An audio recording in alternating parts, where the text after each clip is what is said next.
सभी पेंशन धारकों के लिए खुशखबरी। सुप्रीम कोर्ट ने दिया एरियर के भुगतान का आदेश, वो भी 6% ब्याज की दर के साथ। दोस्तों नमस्कार, स्वागत करते हैं आपका एक बार फिर से हमारे यूट्यूब चैनल पर। दोस्तों, जब भी कोई व्यक्ति अपनी पूरी लाइफ देश की सेवा में लगा देता है और फिर जब वो रिटायरमेंट के पश्चात सोचता है कि अब पेंशन से वो अपनी जिंदगी का गुजर बसर अच्छे से करेगा, और फिर जब उसे पेंशन में भी आए दिन दिक्कतों का सामना करना पड़ता है तो दिल को बड़ा ही आघात पहुंचता है। दोस्तों, आए दिन पेंशन से संबंधित समस्याओं का हमारे पेंशन धारकों को सामना करना पड़ता है। आज हम एक ऐसी ही समस्या का जिक्र करेंगे जिसका निवारण खुद न्यायालय ने किया है। जी हाँ दोस्तों, न्यायालय की तरफ से क्या डिसीजन निकल के आया, पूरा मामला क्या था, वीडियो के जरिए हम आपके सामने साझा करेंगे। तो अगर आप भी पेंशन धारक हैं या फिर फैमिली पेंशनर्स हैं तो वीडियो को अंत तक जरूर देखें। वीडियो साथी दोस्तों के साथ भी शेयर जरूर कर लें ताकि ये जानकारी उन तक भी पहुंच सके। वीडियो में आगे बढ़ने से पहले अगर आप हमारे चैनल पे नए हैं और आपने हमारे चैनल को सब्सक्राइब नहीं किया है तो चैनल को सब्सक्राइब जरूर कर लें और बेल आइकन को प्रेस जरूर कर दें ताकि लेटेस्ट अपडेट का नोटिफिकेशन जल्द से जल्द आप तक पहुंच सके। तो चलिए दोस्तों, ज़्यादा समय न गवाते हुए बढ़ते हैं आज की हमारी वीडियो की तरफ। दोस्तों, आज हम एक ऐसा केस आपके सामने लेकर आए हैं जिसको एक नहीं दो जनरल साहब ने लड़ा और न्यायालय ने उन्हें न्याय भी दिया। जैसा कि आप वीडियो के अंदर देख पा रहे हैं, ये वो लेटर है दोस्तों जो कि government of India, ministry of defence, department of ex serviceman welfare की तरफ से जारी किया गया 11 नवंबर 2008 को।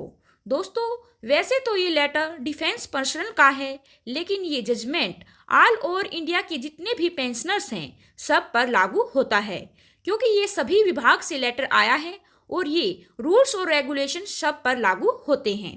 दोस्तों, इसकी copy chief of army staff, chief of naval staff और चीफ ऑफ एयर स्टाफ को भेज दी गई है, जिसका की सब्जेक्ट है implementation of government decision on the recommendation of 6 central pay commission, revision of pension of pre 2006 arm forces pensioners and family pensioners. दोस्तों, जो गवर्नमेंट का डिसीजन आया 2006 से पहले जितने भी हमारे पेंशनर्स और फैमिली पेंशनर्स थे उनकी पेंशन के रिवीजन को लेकर 6वें वेतन आयोग की सिफारिशों के मुताबिक इस लेटर के अंदर वो दिया गया है, जिसके अनुसार इस लेटर के अनुसार पेंशनर्स को एडिशनल पेंशन देने का प्रावधान है दोस्तों, जिसके अंदर कहा गया कि from 80 years to less than 85 years 20% of revised basic pension और फैमिली पेंशन। यानी कि दोस्तों 80 साल से लेकर 85 साल के तक 20% रिवाइज्ड बेसिक पेंशन दी जाएगी पेंशनर्स और फैमिली पेंशनर्स को। From 85 years to less than 90 years को 30% एडिशनल पेंशन दी जाएगी। From 90 years to less than 95 years 40% extra pension दी जाएगी। From 90 years to less than 100 years 50% revised basic pension दी जाएगी। फ्रॉम 100 ईयर्स और मोर उनको 100% एडिशनल पेंशन दी जाएगी। दोस्तों, इसके अंदर ये प्रावधान दिए गए थे, लेकिन इन प्रावधानों का सही से उपयोग नहीं किया गया और 80 साल से एडिशनल पेंशन जहां मिलनी चाहिए थी वहां पूरे 1 साल पश्चात एडिशनल पेंशन दी गई। इसलिए जनरल साहब ने कोर्ट का दरवाजा खटखटाया और वहां से उनको तर्क वितर्क होने के पश्चात वहां से उनको फैसला मिला। क्या पूरा का पूरा क्या मामला था वो हम आपको दिखाते हैं दोस्तों। तो दोस्तों, ये वो केस है court number 1 arm forces tribunal principal bench New Delhi की तरफ से जो केस आया है, जो कि major general PI Sharma versus Union of India है। दोस्तों, इस केस के अंदर जो ये वो केस है जो कि जनरल साहब ने लड़ा और ये इसका जो जजमेंट आया है दोस्तों, वो जजमेंट निकल के आया 21 फरवरी 2023 को इसका फैसला आया है। दोस्तों, इसके अंदर दिया गया है कि जो मेजर जनरल साहब थे उनको जो एडिशनल पेंशन मिलनी चाहिए थी वो 5/1/2018 को मिलनी चाहिए थी, लेकिन जो उनको एडिशनल पेंशन दी गई जो कि 20% बनती है वो 5/1/2019 को उनको प्राप्त हुई। यानी कि दोस्तों 80 साल पर उनको जो एडिशनल पेंशन 20% मिलनी चाहिए थी वो पूरे 1 साल पश्चात उनको दी गई। 1 साल तक उनको कोई भी पेंशन नहीं दी गई। प्रावधानों के अनुसार जो कि लेटर के अंदर दिए गए थे, जैसे ही कोई भी पेंशनर्स अपनी एज के 79 ईयर्स पूरे कर लेता है, जैसे ही वो 80वें साल में प्रवेश करता है, 80वें साल का वो शुभारंभ करता है, 80वें साल के पहले दिन से ही उसको 20% एक्स्ट्रा पेंशन मिलनी चाहिए। लेकिन जो इनको पेंशन दी गई वो 80 साल पूरे होने के पश्चात दी गई।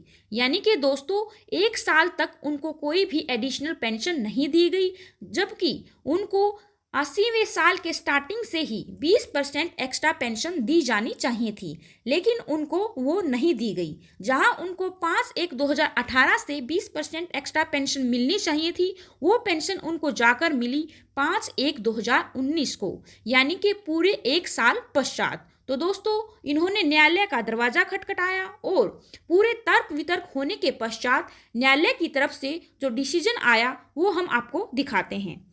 जो रिजल्ट निकल के आया उसमें बताया गया कि 20% of revised basic pension for 12 months from the beginning till the end of 80 years of age, यानी कि 20% एक्स्ट्रा पेंशन 80वें साल के स्टार्टिंग से ही उनको दी जाएगी और जैसे ही उनका 80वां साल समाप्त हुआ था पूरे 1 साल की उनको 20% एक्स्ट्रा पेंशन मिलेगी। आगे उन्होंने बताया 30% of revised basic pension for 12 months from the beginning till the end of 85 years of age।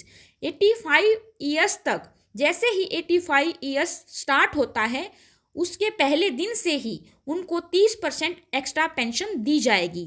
इसके साथ साथ जो महत्वपूर्ण जानकारी है जो कि न्यायालय की तरफ से निकल के आई वो है दोस्तों grant interest at the rate 6% on arrears of the pension, यानी कि दोस्तों 20% एक्स्ट्रा पेंशन जो उनकी 1 साल की रह गई थी वो तो दी ही जाएगी, वो भी पूरे के पूरे 6% ब्याज की दर के साथ उनको प्रोवाइड किया जाएगा। तो दोस्तों ये था वो जजमेंट जो कि कोर्ट की तरफ से निकलकर सामने आया। जैसे ही उन्होंने कोर्ट का दरवाजा खटखटाया, तर्क वितर्क हुए और उसके पश्चात कोर्ट ने न्याय भी दिया।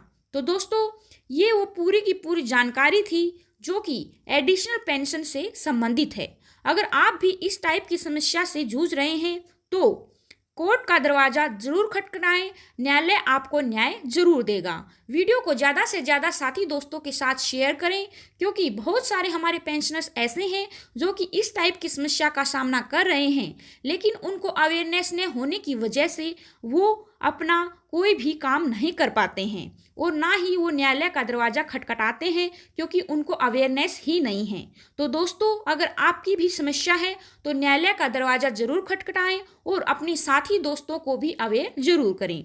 दोस्तों आज की वीडियो में बस इतना ही, जल्द ही हाजिर होंगे एक नई वीडियो के साथ। तब तक के लिए बने रहें हमारे साथ। धन्यवाद। जय हिंद, जय भारत।